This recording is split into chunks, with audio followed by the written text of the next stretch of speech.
un minuto. Entonces, pues mi querida Sheila, si quieres arrancamos.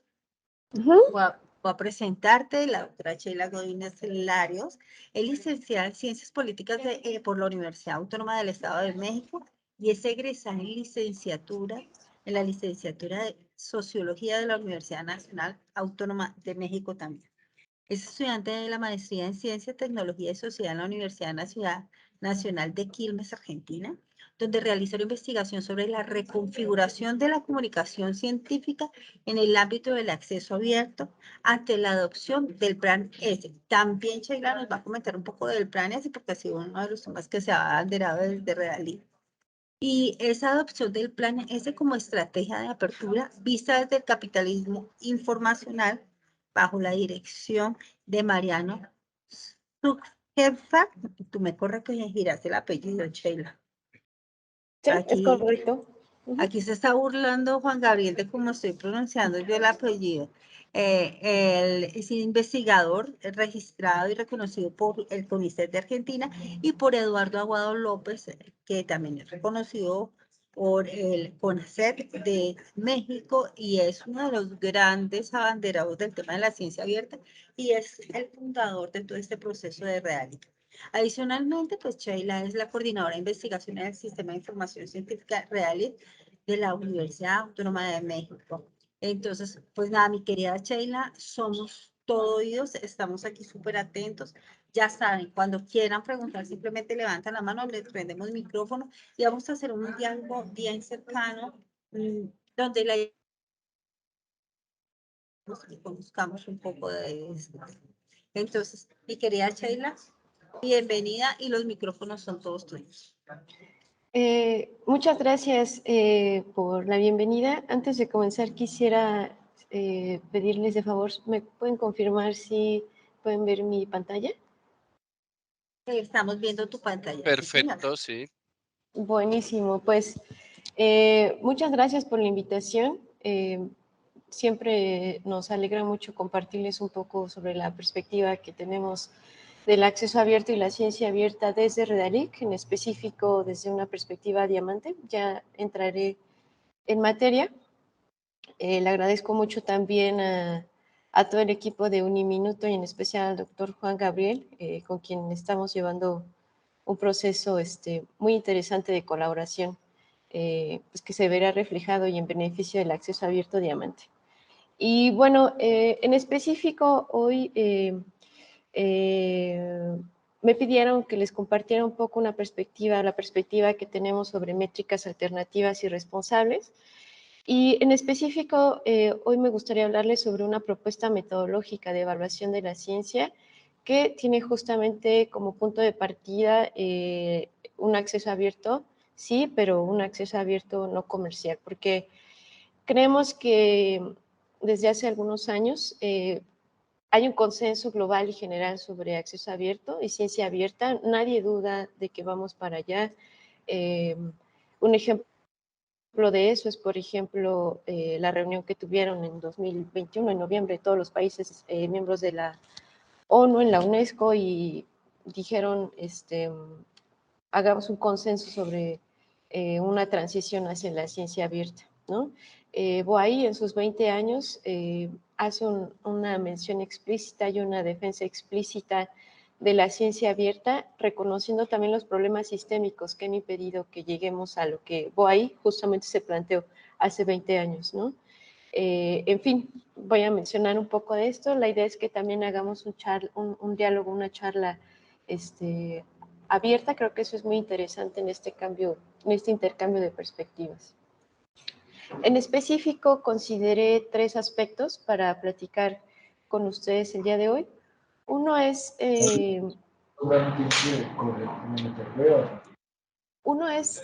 tiene que ver con el significado mismo de la evaluación. Digamos, el objetivo no es replantearnos qué es y llegar al fondo de ello, sino más bien una reflexión sobre qué podemos considerar cuando hablamos de evaluación. En un segundo momento, hablar sobre este consenso generalizado que hay sobre cambiar o modificar nuestra forma de evaluación o las formas imperantes de evaluación, y que es justamente el tema del cual se deriva el tema o el concepto general de métricas alternativas, y finalmente hablarles sobre la propuesta metodológica que venimos desarrollando desde hace algunos años. Entonces, en primer lugar, sí creo que es muy importante detenernos un poco a pensar en de qué hablamos cuando decimos que estamos evaluando. En específico, creemos que estamos partiendo de una perspectiva de una evaluación a una actividad social que llevan a cabo sujetos, que después pueden verse desde la perspectiva de instituciones, de países, de regiones, de disciplinas, por revistas, en fin, pero finalmente hacemos énfasis a una actividad que hacen los sujetos. Entonces,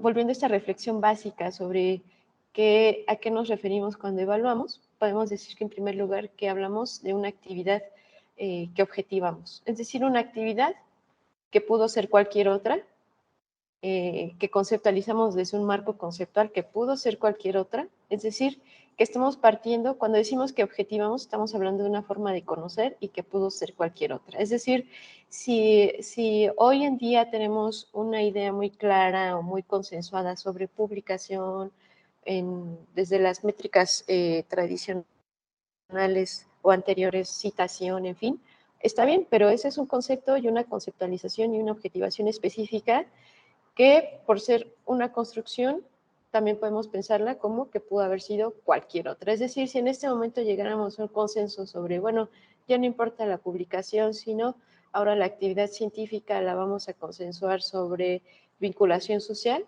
bueno, consensuemos y partamos. Pero ese es el primer punto, decir que estamos haciendo énfasis en una actividad que el día de mañana podrá ser otra cosa, ¿no? En segundo lugar, también cuando hablamos de evaluación, también estamos hablando de una actividad de exclusión. Es decir, estamos haciendo uso de una serie de construcciones analíticas que aterrizamos sobre un conjunto de información, pero implícitamente estamos excluyendo otros. Es decir, es muy relevante en estos momentos mencionar que cuando hacemos uso de un universo de información es una decisión que en ese momento deja fuera otros conjuntos de información. ¿Es correcto o incorrecto? ¿Conveniente, inconveniente? Tiene sus implicaciones. Ese es un punto que creemos importante destacar. No existe, digamos, un universo totalmente incluyente sí, incluyente de toda la actividad. No existe ni siquiera ontológicamente manera, ni operativamente manera de llegar a ello. Toda base tendrá sus límites, sus pertinencias y sus exclusiones también. ¿Qué tan conveniente o no será? Bueno, dependiendo de los objetivos con los que evaluemos, ¿no? En ese sentido, al evaluar también estamos acotando, es decir, a cada etapa histórica de la ciencia corresponde un esquema particular de valoración de la actividad científica. Pensemos, por ejemplo, en el origen de las primeras universidades o sociedades científicas en los siglos XVI, XVII, tenían una perspectiva muy específica sobre lo que en ese momento se consideraba ciencia o tecnología, y en función de ello hacían valoraciones para definirla o no. Varios siglos después tenemos las propias. Entonces, eso es muy importante destacar, que cuando evaluamos estamos realmente acotando a un momento histórico social específico, que hace unos siglos era de una manera, hace unas décadas incluso eran de una manera. Pensemos en cómo conceptualizábamos o cómo comunicábamos la ciencia hasta finales del siglo XX. Unas décadas después, pese a que solo son unas décadas, es completamente distinto y tenemos otras concepciones sobre lo que valoramos o no. En ese sentido, además de ser una acotación, toda evaluación es una acotación histórica sobre actividades específicas que variarán con el tiempo.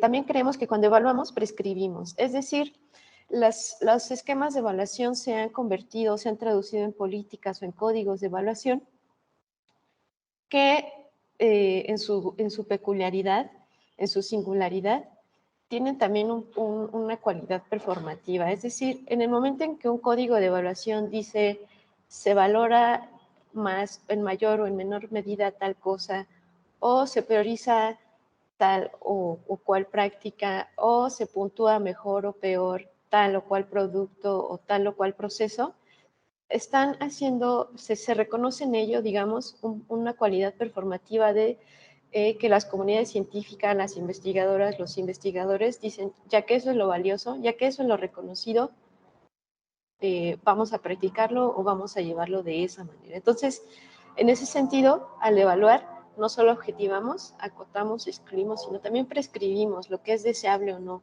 o lo que es valorado o no, o lo que es susceptible de ser considerado o no. Y esta es una característica muy importante porque en las últimas décadas el concepto general de evaluación o los esquemas y códigos y sistemas institucionales de evaluación que se han formalizado todo el mundo, América Latina no es la excepción, tienen una cualidad muy específica, que es que se asocia a ellos una asignación condicionada de recursos. Eso es algo que no existía, por ejemplo, pienso en el caso de México, eso no existía hasta antes de los 80s. Un caso icónico al respecto es la creación del Sistema Nacional de Investigadores, que es, digamos, un programa que lleva a cabo nuestro Consejo Nacional de Ciencia y Tecnología, donde reconoce por medio de una membresía, digamos, a los investigadores más destacados, por decirlo así, en sus áreas de conocimiento, se les jerarquiza en grupos y hay una asignación directa de recursos económicos. Y entonces, eso es solo por mencionar un caso que en el caso de México se reprodujo después en las universidades públicas y después todo tipo de universidades públicas, no solo estatales y demás, sino que al interior de ellas. Es decir, es un programa que se tomó como referente de evaluación, que es un ejemplo de cómo que consiste en un paradigma, se volvió en un paradigma de programas de evaluación con una condición, un condicionamiento de recursos económicos. Eso es algo que no existía hasta hace no mucho y es una característica muy importante en la actualidad. Y bueno, finalmente en esta reflexión de qué podemos pensar cuando evaluamos también, tiene implicaciones operativas, es decir, de institucionalización, en este caso de burocratización, y le asignamos o llevamos en función de eso diversas operaciones como contar, capturar, registrar, pero bueno, esas son acciones operativas que mañana podríamos estar llevando de cualquier otra manera y que hoy en día bajo el paradigma de ciencia abierta resultan cada vez más insostenibles. Digamos, en un contexto donde técnicamente existe la interoperabilidad de información, por decirlo de alguna manera,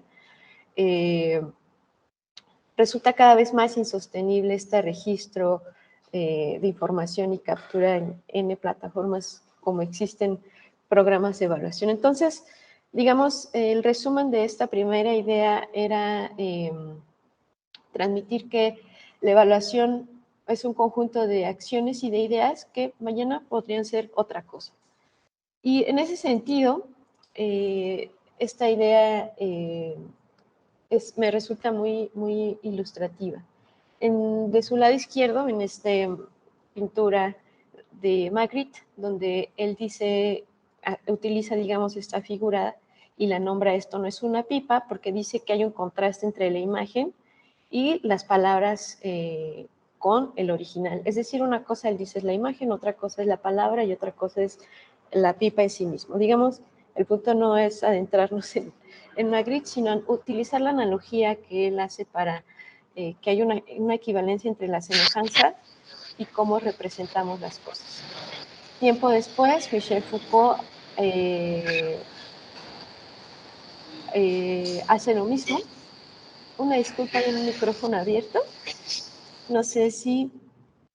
Ok, pensé que se trataba de una intervención. Bueno, tiempo después, Michel Foucault retoma esta pintura de Magritte y dice, bueno, es que sí, no solo Magritte lo hace, sino que dice, hay un juego infinito de semejanzas. ¿Cuál es la original? Decimos, todo el mundo hablamos de una pipa, pero nadie se remite al original.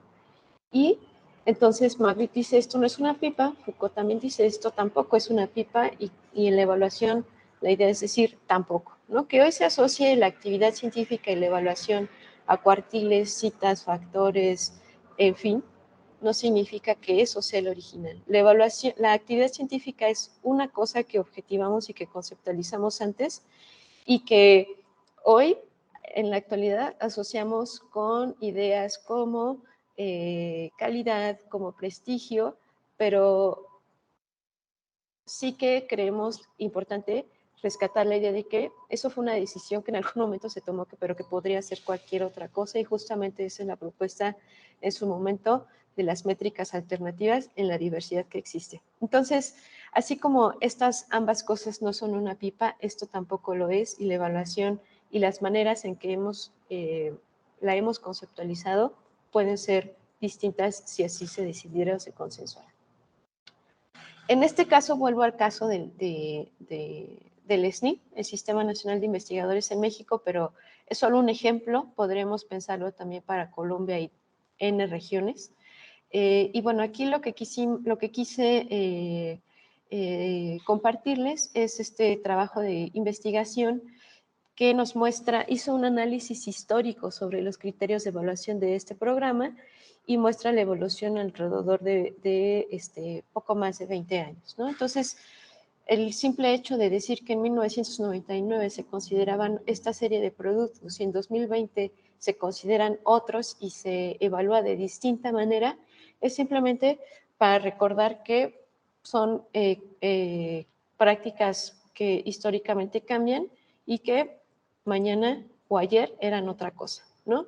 Por ejemplo, en el caso de este programa, en 1999 había una definición de lo que era calidad y impacto, y lo menciona, como pueden ver en la imagen. Para libros y productos de investigación se considera esto, se considera el prestigio de su casa editorial, posiblemente el tiraje y las revisiones. Y para los artículos, revista, el prestigio de la revista, y muy importante, los comentarios y las reseñas recibidas. Eso era como en 1999, en el principal programa de evaluación en México, se pensaba la calidad y el impacto, ¿no? Y no se hacía mención de ningún índice para, digamos, hacerla operativa como criterio de evaluación, ¿no? 21 años después, la definición o cómo este programa tiene la calidad y el impacto es otra. Menciona, por ejemplo, para el caso solo de los artículos, que se considera la indexación, el prestigio de la revista, su calidad, impacto, circulación, etcétera, ¿no? Y operativamente dice, ¿cómo vamos a observar esto? A partir de los siguientes índices que ustedes ven en la imagen. Entonces, digamos, esto es un ejemplo de cómo en cada momento hay una definición específica de lo que en este caso este programa considera calidad de impacto, los indicadores que se plantea para observarlo. Y eso es solo un ejemplo, porque en cada país, en cada institución, en cada nivel o ámbito, funciona de la misma manera, ¿no?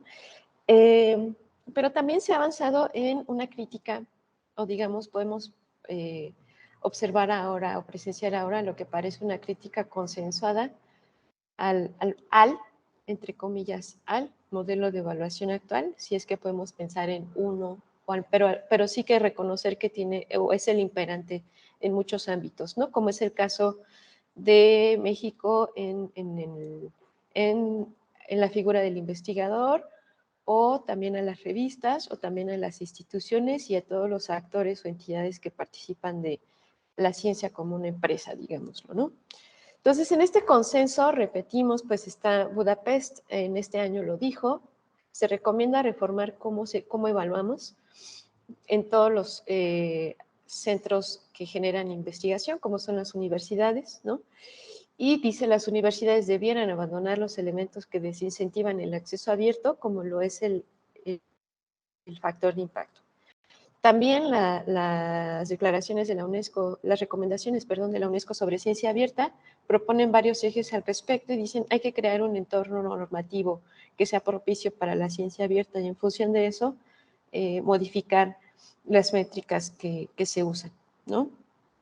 que sean armónicas, digamos, con la ciencia abierta. Y eso es muy importante porque hay un reconocimiento de que las métricas de evaluación están yendo hacia un lado y los modelos de comunicación y ciencia van hacia otro lado, y cada vez es más evidente que se trata de ejes que van en ideas o en direcciones distintas, ¿no? También está la declaración de Dora, de San Francisco, que desde hace unos años ha tomado mucha fuerza incluso en regiones como la nuestra, y que de manera general dice la recomendación es no utilizar métricas basadas en revistas como es este factor, como una medida sustituta de calidad, ¿no? Y ese es un caso muy ilustrativo a lo que hacía referencia hace un momento. Hemos confundido la métrica o el número como un indicador mismo, o como la actividad, perdón, académica en sí misma, cuando se trata de un ejercicio de construcción y también un ejercicio metodológico que puede ser de cualquier otra manera. También en lo que parece un consenso general sobre cambiar los esquemas de evaluación, está el FOLEC, este foro latinoamericano que ha convocado en varias partes del mundo, principalmente en Latinoamérica, hace un llamado hacia reformar los esquemas de evaluación en nuestra región, y se han unido instancias como consejos nacionales de tecnología, por decirlo menos. Y también está acuerdo sobre reformas o cambios a la evaluación de la investigación que tuvo lugar o se lanzó, se presentó en julio de este año por parte de la Comisión Europea, y que está firmado por más de 350 instituciones de todo el mundo, principalmente en Europa, pero de todo el mundo. Entonces, digamos, hasta aquí las dos ideas que pensé en compartir y platicar con ustedes. Es que la evaluación que hoy, como la pensamos, puede ser pensada de cualquier otra manera, y en un segundo momento que el mundo ha dicho y ha consensuado, necesitamos otras maneras de evaluar lo que hacemos, porque no está yendo en este paradigma que ahora nos hemos planteado como ciencia abierta. Entonces, en función de estas dos ideas principales es que tiene lugar esta metodología que les comparto el día de hoy, que es la metodología de evaluación de la ciencia en acceso abierto diamante. Como lo mencioné al principio, y si no lo comentamos ahora, en este consenso de lo que parece un consenso sobre el acceso abierto a diamante, también ha habido, digámoslo así, una bifurcación o una distinción sobre los tipos de acceso abierto a diamante, porque sí, en América Latina hablamos de acceso abierto, el Plan S habla de acceso abierto, grandes empresas editoriales o las más lucrativas y monopólicas también hablan de acceso abierto, pero definitivamente no estamos haciendo referencia a lo mismo. Entonces, es que ha tenido lugar desde hace algunos años, principalmente una discusión que ha tenido lugar o que se ha, digamos, encendido a partir de el lanzamiento del Plan S en 2019, con 2019 y 20 con operación formal a partir de 2021. Entonces, es lo que representó, digamos, un motivo para que el mundo dijera, ok, sí, acceso abierto, pero ¿qué tipo de acceso abierto? En específico, ha habido una definición por un acceso abierto diamante, que, por cierto, es el modelo sobre el cual Redalic se enfoca a trabajar en todos sus ejes de acción, que es, digamos, un acceso abierto diamante donde todos convenimos en ello, no se cobra por acceder ni por consultar, pero a diferencia de lo que se propone en el modelo oro, tampoco nadie paga por publicar ni se condiciona la participación en la narrativa científica por un pago de procesamiento. Es decir, nadie paga por participar en la empresa o en la gran conversación, como lo dice Jean-Claude Guédon, y se trata de un modelo de publicación principalmente sostenido, gestionado y que le pertenece al sector académico universitario, algo que no es una realidad en regiones como Norteamérica o Europa Occidental, donde los canales de comunicación le pertenecen principalmente o son gestionados por el ámbito privado. Entonces, bajo esta concepción de acceso abierto diamantes que surge esta metodología de métricas alternativas que tiene como primera característica que se trata de una propuesta conceptual y metodológica que retoma la necesidad de reorientar la evaluación, sí, pero también algo muy importante, que sea factible.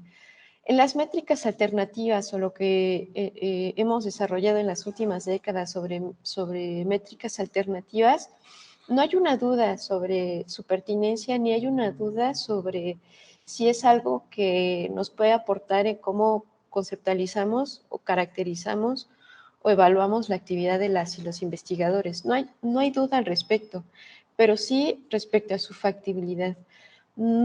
Creemos que en las métricas alternativas hay una deuda pendiente que es hablar sobre si es técnicamente aplicable. Entonces, en la concepción misma de esta metodología que hoy les comparto, se considera, por supuesto, la reorientación de la evaluación, pero también una factibilidad al respecto. También se trata de un marco que tiene un potencial de aplicación a un conjunto diversos de información. Les contaré ahora sobre sus experiencias de aplicación, pero que, digamos, es un marco de evaluación que es aplicable a cualquier conjunto de información en tanto tenga características centrales como es normalización y haga uso de organización, digamos, consensuada o catálogos de autoridad como pueden ser disciplinas o demás, ¿no? Y, digamos, se trata de un marco metodológico que tiene un potencial de aplicación tanto en el acceso abierto diamante, digamos, revistas científicas que cumplen con las características no comerciales y también con el acceso abierto verde en tanto que permiten la interoperabilidad. En ese sentido, la pregunta es si el acceso abierto de otro tipo, como lo son las revistas híbridas u oro, como desde hace algún tiempo hablamos ellas, no sin un debate al respecto. Al respecto es que se les asocia con restricciones de depósito en términos de licencia. En específico, ¿cuál es el objetivo de esta metodología? No es jerarquizar, no es establecer clases o categorías sobre lo que se considera mejor o peor, sino simplemente caracterizar la actividad académica o científica y, en ese sentido, reconstruir las cartografías de conocimiento. Hay dos perspectivas en esta metodología, una que es la de investigación y una es la perspectiva editorial. La de investigación nos podría permitir responder a preguntas como lo es, por ejemplo, como investigador que he escrito ¿cuál es mi perfil? ¿Cuál es el perfil que tengo yo en el acceso abierto diamante? ¿Qué trayectorias he recorrido? ¿Qué redes de comunicación, de colaboración he construido en estos años de trabajo? ¿Qué uso ha tenido mi producción? ¿En qué medida o en dónde ha sido consultada? Y por el otro lado, desde la perspectiva editorial, ¿qué características tienen las revistas, qué sé yo, de un país, de una institución, de una disciplina? Y desde esa perspectiva se entiende desde dos direcciones la actividad de investigación, en específico de publicación. ¿Cómo se publica? ¿Qué características tienen la actividad que desempeñan los investigadores o las entidades que realizan investigación? Pero también qué características tiene la actividad que llevan a cabo las entidades que lo comunican, o sea, las revistas. Porque hay un doble trabajo, pensemos en lo que hace una institución. Genera conocimiento que es generado que es producido, escrito o publicado por esa institución, pero también sostiene la publicación que se lleva a cabo a partir de sus revistas y donde participan no solo investigadores de su institución. Esta metodología, ¿qué observa? ¿Sobre qué actores se aplica? ¿Qué observa? Hablemos primero sobre los indicadores. considera indicadores como publicación, es decir, qué se publica, en dónde, por quiénes. En segundo, la colaboración, es decir, qué redes de colaboración se han construido en torno a la coautoría y qué alcances ha tenido esto. Colaboración con colegas de mi propia institución, del mismo país, pero de otras instituciones, de la misma región, de otras regiones, en fin. Revisión por pares, que es una característica central de la comunicación científica y de la publicación en revistas arbitradas. En específico, el tiempo que toma la revisión por pares. Entonces, esto nos podría permitir responder preguntas como ¿qué tanto tiempo toma la revisión por pares? Hay una distinción por países, hay una distinción por regiones, hay una distinción por idiomas, hay una distinción entre comunidades científicas, en fin. Internacionalización, que hace referencia a la diversidad de comunidades científicas que participan en la investigación, porque, bueno, podríamos decir, una revista, el 90% de su producción científica proviene del extranjero, pero no es lo mismo decir que ese 90% provenga solo de un país a que provenga de una diversidad de países. Es decir, que ha construido una comunidad global y diversa y un posicionamiento que hace que o deriva en que una revista o un conjunto de ellas publique producción científica proveniente de distintos países. Esfuerzo editorial, que hace referencia a si el volumen de publicación de una revista o no, o un conjunto de ellas, tiene un comportamiento, digámoslo así, en función de otras entidades, como lo es en función de su propia disciplina, o en función de su propio país, o en función de su propia institución. Y finalmente el uso, que es las consultas a la producción científica. Ahora, ¿sobre qué entidades se aplican estos indicadores? Repito, actividades que esta metodología conceptualiza en estos indicadores. Estos pueden verse a través de estas entidades que pueden ver en esta imagen, principalmente autores. A nivel de investigadores, todas estas métricas se aplican. También a nivel de revistas, instituciones, países, regiones, áreas, disciplinas, etc. Entonces, se trata de una metodología de carácter relacional donde estos indicadores pueden aplicarse a estas entidades y, repito, desde estas dos perspectivas, cómo se investiga y cómo se publica.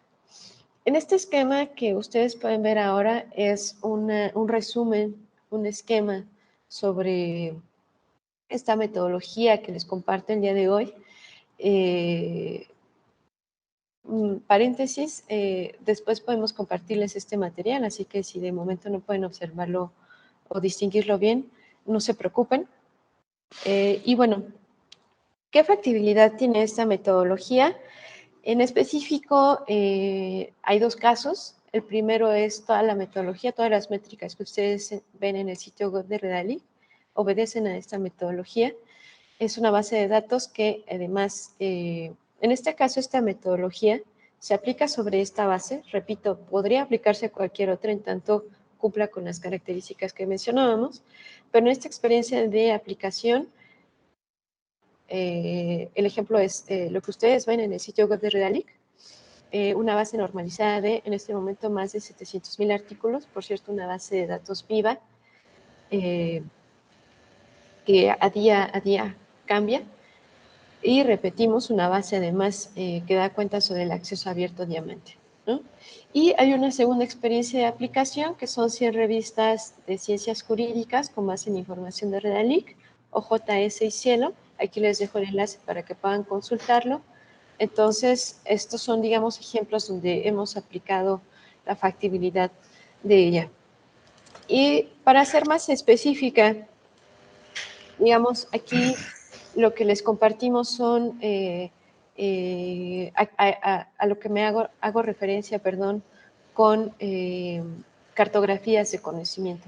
Hay una diferencia muy grande entre jerarquizar, entre decir, tú investigador, revista o lo que sea, eres cuartil 4 a cuartil 1 y tienes un factor de impacto 1 tal a .000x, a decir, esta es la cartografía que tú has construido a lo largo de tu carrera como investigadora o investigador.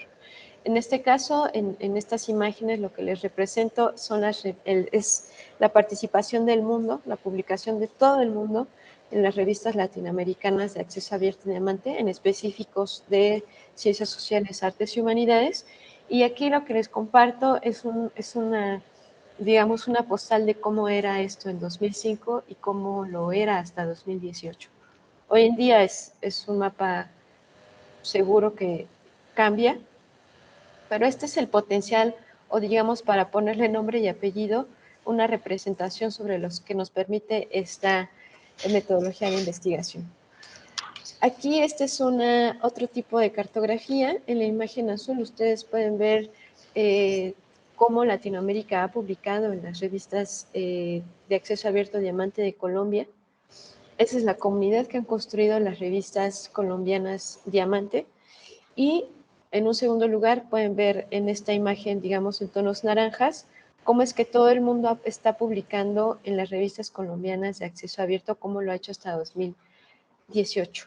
Esta es una perspectiva no solo visual, sino conceptualmente muy distinta a jerarquizar la actividad científica en función de citación, sino una cartografía, en este caso, de las revistas colombianas y de la comunidad que han construido tanto en Latinoamérica como en el resto del mundo.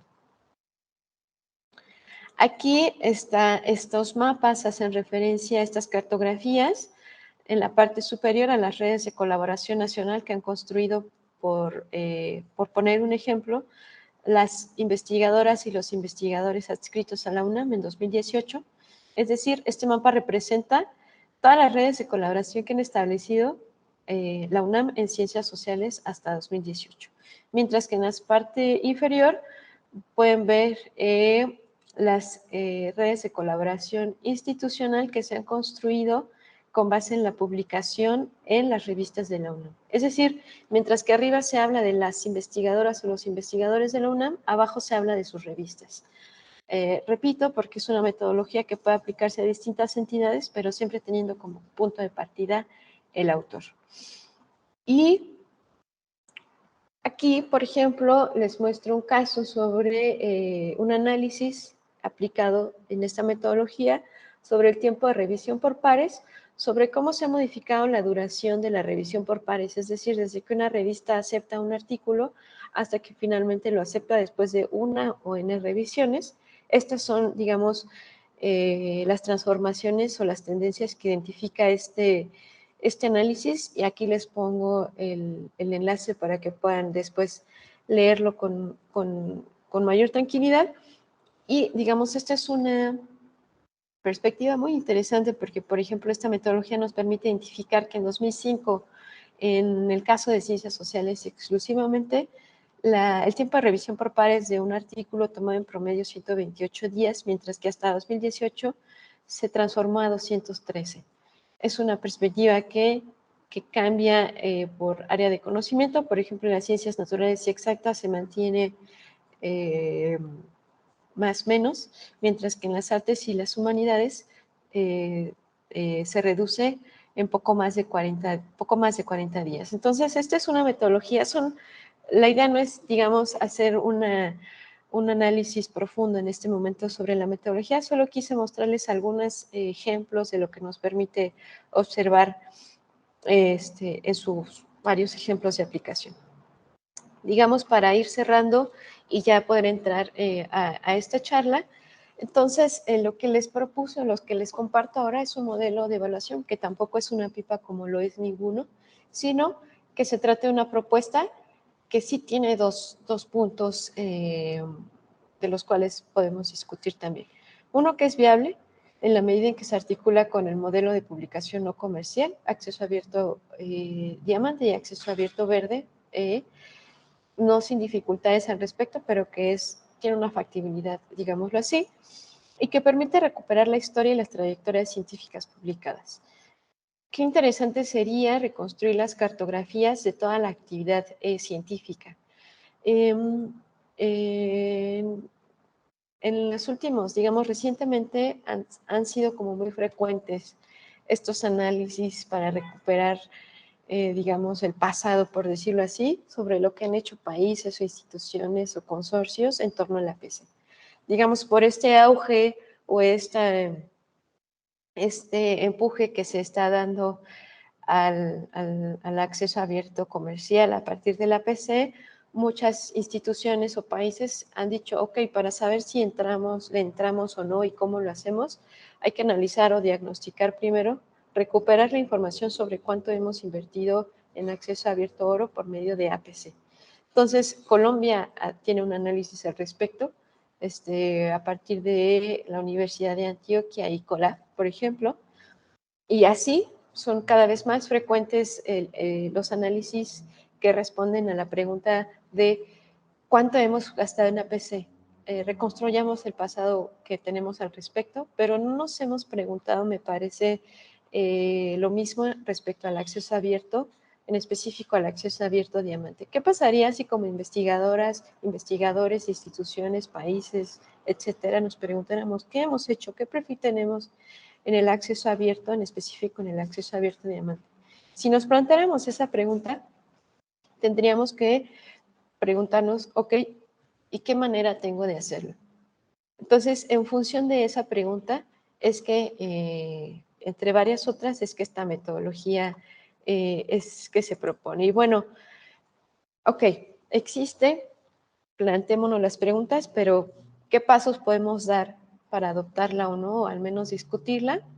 Me parece que un primer punto de partida es preguntarnos qué publicar en Acceso Abierto Diamante y en repositorios institucionales.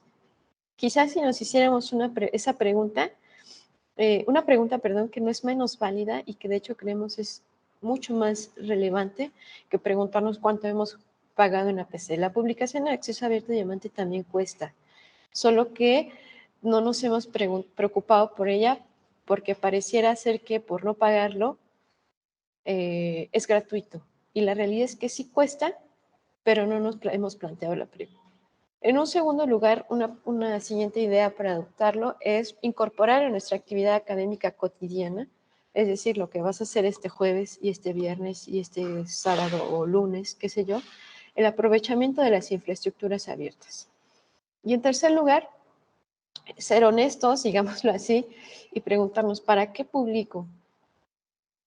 Digamos, porque la evaluación, cuando hablamos de evaluación podemos hablar sí de programas institucionales, sí de métricas, sí de políticas, sí, etcétera, pero evaluación académica no solo es eso, no solo son unos códigos, evaluación también es una cultura y es un conjunto de hábitos que llevamos a cabo todos los días, todo el tiempo. Entonces, en función de eso, reflexionar para qué hago lo que hago y reflexionar sobre la cultura científica que tenemos en torno a nuestros hábitos de comunicación.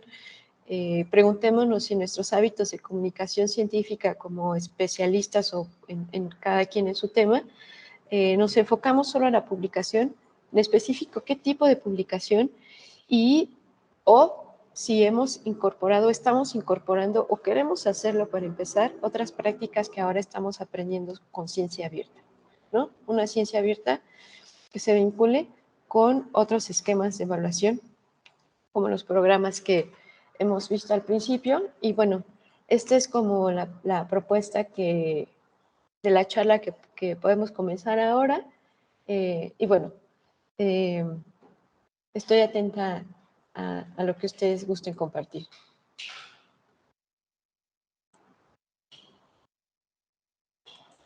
Pues doctora Sheila, mil gracias. Creo que un recorrido bien interesante, unas apuestas muy interesantes para lo que se nos viene en temas de ciencia abierta, de métricas. No sé, yo creo que por aquí ya hay preguntas. Aquí Juan Gabriel está que pregunta.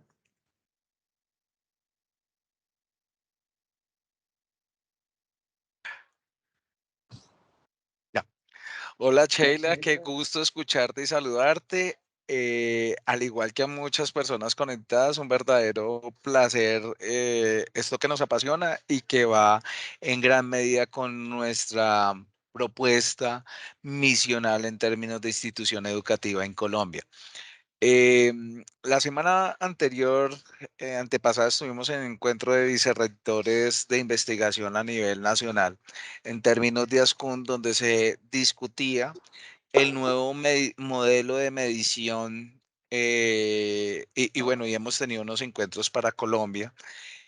Quisiera de pronto si tienes algunas nociones con relación a las propuestas que pueden irse desarrollando, que ustedes han visto, cómo va México, algunas ilustraciones. Nosotros tenemos algo muy propio en Colombia, que son los grupos de medición, pero modelos de medición específico hacia investigadores sería como la primera pregunta dentro de lo que de pronto se ha encontrado. Segundo, si Realid, Amelica han considerado algún otro tipo de, no de métricas, que sé que es el tema, pero más que métricas, de tipos de productos, así como nos mostraban históricamente, como algo que se está discutiendo bastante en Colombia, es o que hemos venido discutiendo es... en términos de la métrica, es la forma como se está divulgando y el tipo de producto que se está divulgando. Entonces, si hay algún otro tipo de productos de divulgación científica que se esté considerando directamente desde las propuestas que se está desarrollando directamente dentro de Realí, que también hace parte quizás dentro de lo que nosotros queremos ir dentro de poco también a dialogar con ustedes. Y qué gusto verdaderamente poderte escuchar, da alegría al corazón todos estos temas. Ok, muchas gracias. Son dos temas bien interesantes.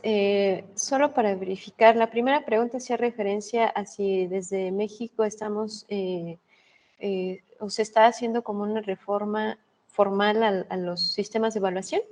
Sí, sí, ello u otras perspectivas dentro de los análisis y discusiones que se han presentado frente a los modelos de medición a los investigadores, a la producción científica en últimas. Que ustedes dan una propuesta, pero dentro de los consensos también que se puedan llegar a estar llegando dentro de estas discusiones interesantes y que indiscutiblemente impactan bastante a las instituciones públicas y nosotros pues en Colombia somos una institución privada que estamos ahí en esas discusiones en estos momentos en Colombia. Bueno, aquí lo que se observa es que ha habido un posicionamiento a que se quiere hacer eso, al menos desde las principales instancias de ciencia y tecnología, pero operativamente no se ha traducido en nada todavía. A los investigadores se les sigue evaluando como se les evalúa, a las revistas también. De hecho, el Índice Nacional de Revistas que promueve el Consejo Nacional de Ciencia y Tecnología, por ejemplo, sigue evaluando a las revistas en función de su presencia en Scopus, ¿no? Entonces, repito, ha habido intenciones, ha habido pronunciamientos, pero en el hecho es que no, no se ha traducido, los investigadores no tienen aún ni las revistas ni las instituciones otros esquemas de evaluación que estén funcionando distinto al respecto. Pero bueno, sería muy interesante, por ejemplo, pensemos que las declaraciones de las recomendaciones sobre ciencia abierta de la UNESCO fueron firmadas por todos los países miembros y se comprometieron a establecer o armonizar marcos normativos al interior de cada país para ir encaminados hacia la ciencia abierta y que uno de los puntos o de los acuerdos fue armonizar los esquemas de evaluación con la ciencia abierta. Entonces, ese es un compromiso formal y tendríamos que estar esperando acciones al respecto formales de todos los países firmantes. Y respecto a si la metodología tiene posibilidades de aplicación fuera de las revistas científicas, bueno, es una metodología que de momento no lo ha hecho, pero no se descarta por el simple hecho de los metadatos, ¿no? O sea, es una metodología que por partir de los datos abiertos, interoperables, tiene otras posibilidades que podríamos ir explorando con toda seguridad en el futuro.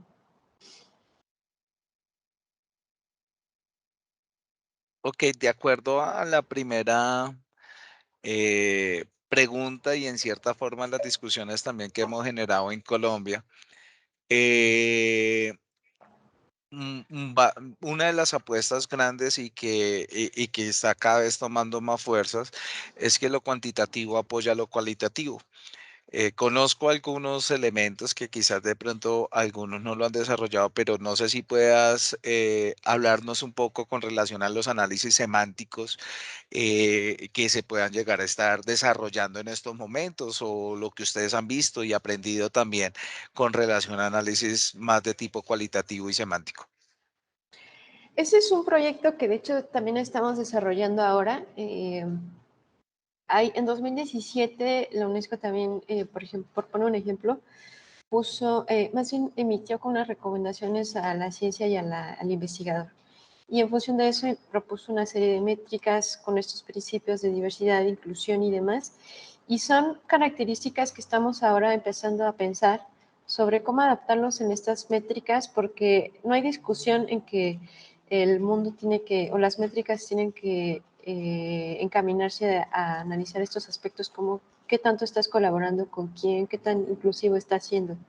En el caso de lo que hemos hecho, ya no de lo que queremos hacer o lo que estamos pensando, sino de lo que hemos hecho, en esta metodología se ha tenido un acercamiento cualitativo con comunidades de editoras y editores, hasta el momento solo de Latinoamérica, donde hemos buscado un acercamiento en el caso específico de revisión por pares.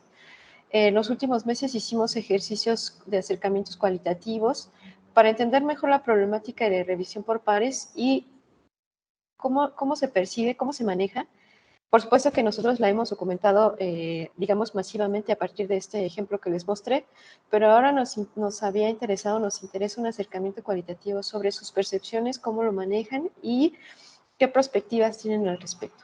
Y ha sido muy interesante porque no se entiende de la misma manera la revisión por pares en las revistas de tradición que la manera que la entiende, por ejemplo, una revista ahora de publicación continua. Entonces, creo que tenemos muchas cosas que platicar y muchas decisiones en conjunto que tomar, porque cuando hablamos de ciencia abierta, si bajamos a un nivel de qué implica en la actividad editorial diaria y en la actividad de monitoreo, de caracterización, es que nos mueve muchas cosas y entonces en función de eso tenemos que dar un paso adelante y de previsión sobre cómo podemos documentar eso y repetimos, que sea viable, ¿no? Porque podemos plantearnos muchas maneras de, bueno, que es, digamos, un poco en el relato en que han caído las métricas alternativas, ¿no? Sería genial establecer equidad de género, sí, pero perfecto, pero ¿qué viabilidad tiene eso? Ya no podemos trabajar más en lo que hacemos porque no hay manera de implementar procesos nuevos, ¿no? Sería muy costoso, muy difícil, pero sí pensar que el tránsito hacia las métricas orientadas hacia la ciencia abierta nos lleva a pensar en su factibilidad, pero ya no en la generación, al menos en esta métrica no estamos pensando en generación nueva de información, sino en recuperación y aprovechamiento de la información que ya existe.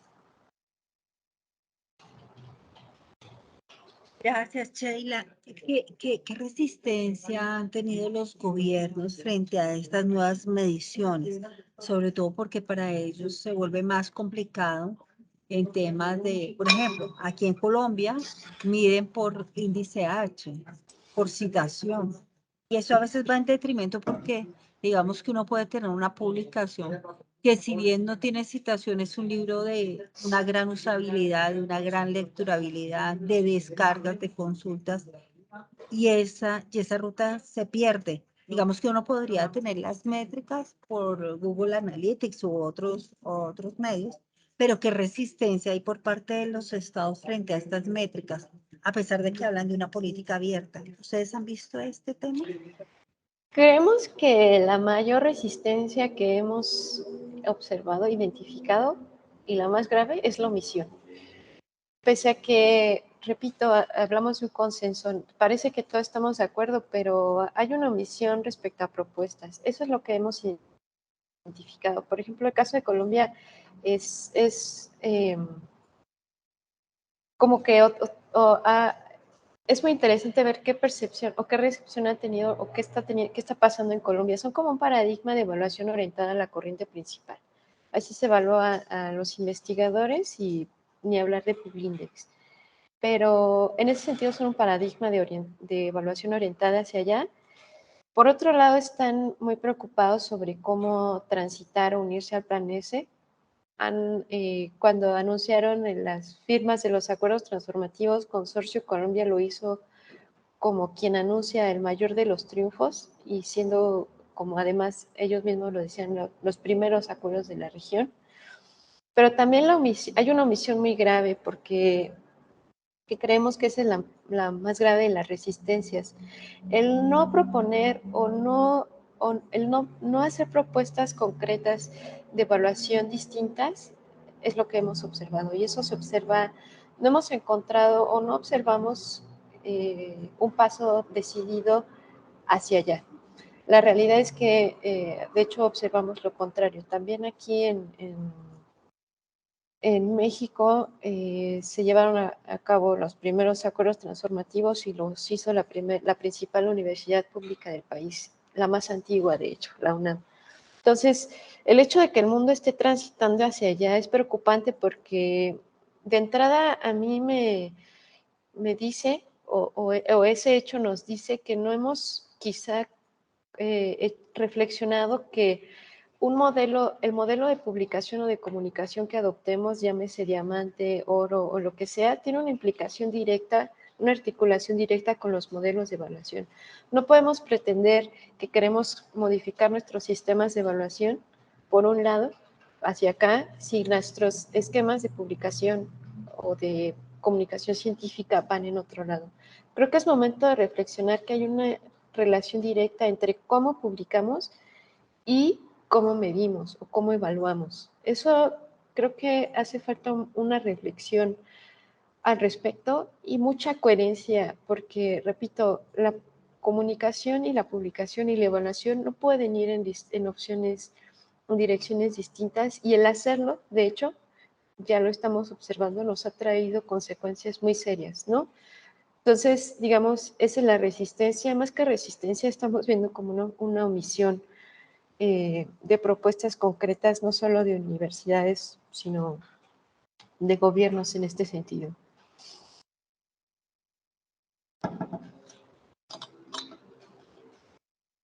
Bueno, creo que no sé si hay preguntas.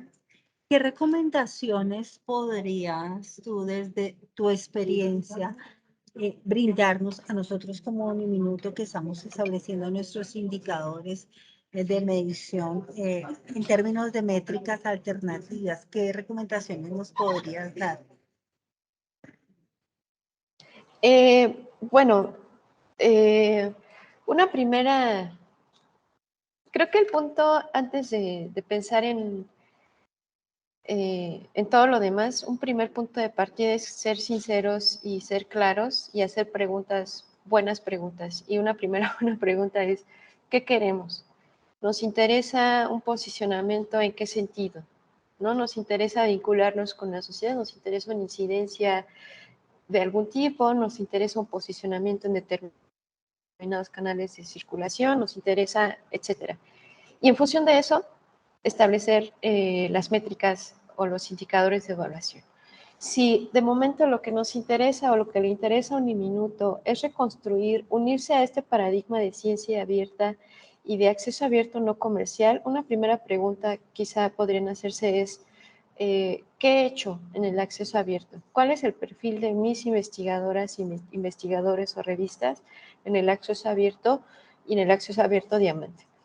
Y si esa es una pregunta que Uniminuto se plantea y quiere reconstruir todo el trabajo que ha hecho, no se trata de hacer más trabajo, sino de trazar la cartografía de lo que ya está hecho, entonces, bueno, podrían plantearse el uso de métricas como la que les compartí hoy o cualquier otra, pero bueno, una primera recomendación para ser más concreta es quizá preguntarse qué he hecho en mi perfil, cuál es mi perfil en acceso abierto y en función de eso plantearse esas métricas, ¿no? Y por otro lado, ser coherentes, yo diría también, creo que eso es muy importante, establecer la coherencia con el modelo de publicación que se promueve. El fortalecimiento a las revistas, en específico las revistas Diamante, es muy importante y además de ser el modelo natural o de tradición en nuestra región. Entonces diríamos, qué bueno que Uniminuto está en un momento de mucha oportunidad, así lo pienso, un momento donde tiene todo por hacer y que está en un momento de disposición a preguntarse qué voy a adoptar. Y bueno, un primer punto de partida podría ser qué han hecho en el acceso abierto no comercial.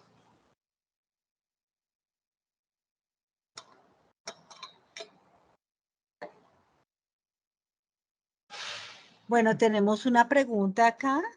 ¿Qué campos del conocimiento son más susceptibles de liderar o promover este paradigma de ciencia abierta? Pregunta Juliana Alejandra Triana Palomino. Sin duda que las ciencias sociales y las humanidades tienen o son quienes han liderado de hecho esto. Porque digamos, para campos más relacionados a las ciencias naturales o exactas, para ellos no tienen realmente, para ellos no representa un problema realmente que se les evalúe en función de su publicación en canales de un diverso u otro, principalmente asociados a la corriente principal. Para ellos no es realmente un problema, o no lo ha sido hasta ahora, que se les evalúe, por ejemplo, con ventanas de citación en periodos más cortos, porque ellos tienen una dinámica de comunicación y publicación muy distinta que escapa a lo que estamos haciendo hoy. Hoy, por ejemplo, se están citando, qué sé yo, es solo por poner un ejemplo.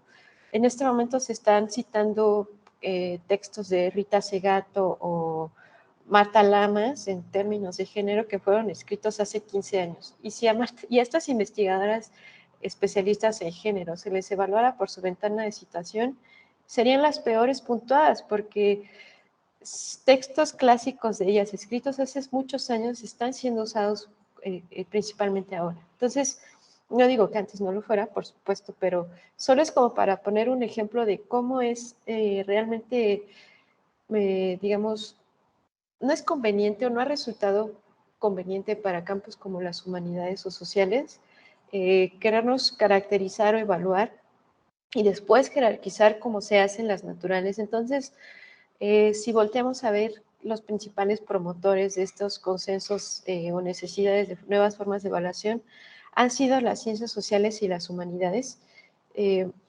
Investigadores colombianos han encabezado también esta discusión, han dado muchas propuestas muy interesantes. Y bueno, si esta discusión o esta propuesta o este redireccionamiento de las métricas no saliera de las ciencias sociales, incluso resultaría ilógico, ¿no?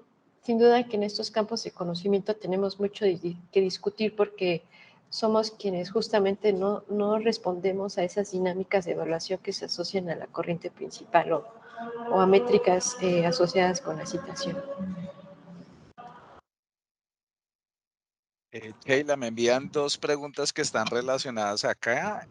Una es cómo garantizar la calidad, dado que no tienen recursos las revistas de investigación para el proceso editorial. En términos económicos, básicamente es lo que veo acá que se refiere a la pregunta. Y dos, ¿cómo podrían sostenerse en las revistas de investigación? Ok, eso es una súper pregunta. Creo que tenemos que disociar el hecho de recursos económicos o mayor disponibilidad de recursos económicos con mayor calidad. O sea, creo que son ideas que que viajan y navegan en ámbitos distintos. El hecho de que una revista, yo entiendo que para una revista sea una preocupación la disponibilidad de recursos, pero eso no tendría que estar asociado a una mayor o menor calidad de una revista. Es decir, ¿qué es lo que determina la calidad de una revista? Pensemos en dos cosas principalmente. Una, la revisión por pares, que se trata de una empresa por la que no se paga. Es decir, ni aquí ni en ninguna parte del mundo. La revisión por pares es la propia comunidad científica o las comunidades científicas evaluándose o revisándose o fortaleciéndose a sí mismas. Segundo ámbito de calidad editorial, o de lo que podríamos pensar como calidad editorial, tiene que ver más bien con la gestión o el manejo de una revista en su cotidianidad, como la recepción, envío, respuestas, publicación y demás. Entonces, en este sentido, respecto a este segundo ámbito, hay muchas revistas o muchas opciones, perdón, que nos permiten llegar a un fortalecimiento al respecto. Un ejemplo al respecto son Redalic y Ameli. Ameli, conocimiento abierto. El primero, un índice de revistas consolidadas. El segundo, un índice de revistas en consolidación, que en ambos casos se trata de revistas de calidad. En ambos casos se trata de revistas que hacen uso de la tecnología desarrollada por Redalic, en específico la marcación en XML, y en ambos casos se trata de revistas diamante, cuya calidad no se discute. De hecho, por eso forman parte de los índices, porque muestran un fortalecimiento editorial alto, y por eso forman parte de cualquiera de los dos índices. Y entonces, para ser más concreto y cerrar esta pregunta, disociemos calidad con recursos económicos. Hay propuestas que nos permiten la sostenibilidad de las revistas. De hecho, ese es el principal ámbito de trabajo de Redalic y de Ameli, proporcionar tecnología para que las revistas puedan seguir utilizando o seguir llevando su operación. Y la segunda pregunta, ya lo olvidé, disculpe. Creo que ya la contestaste allí porque ¿Sí? pues iba dirigido a lo mismo con relación a cómo se sostiene básicamente las revistas de investigación, de dónde podrían sacar recursos. Pero pues si quieres complementar allí algo. Sí, bueno, yo diría aprovechemos las infraestructuras abiertas que ya existen. Puse el caso de Redalic y de Ameli porque se trata de plataformas que ofrecen tecnología y acompañamiento permanente a sus comunidades. Pero bueno, este es el paradigma de ciencia abierta, ¿no? Hagamos uso de las infraestructuras abiertas, donde de hecho América Latina pues, es un referente.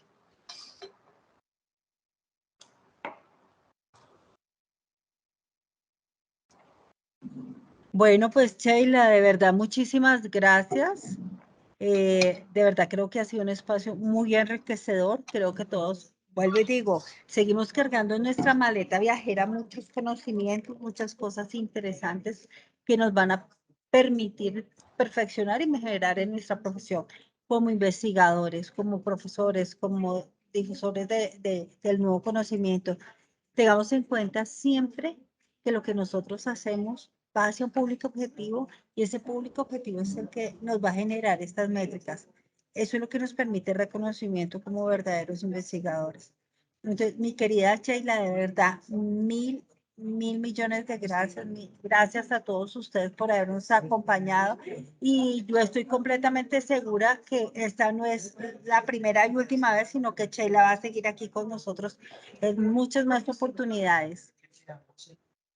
Sí, claro, muchas gracias y mucha alegría de poder platicar hoy con ustedes.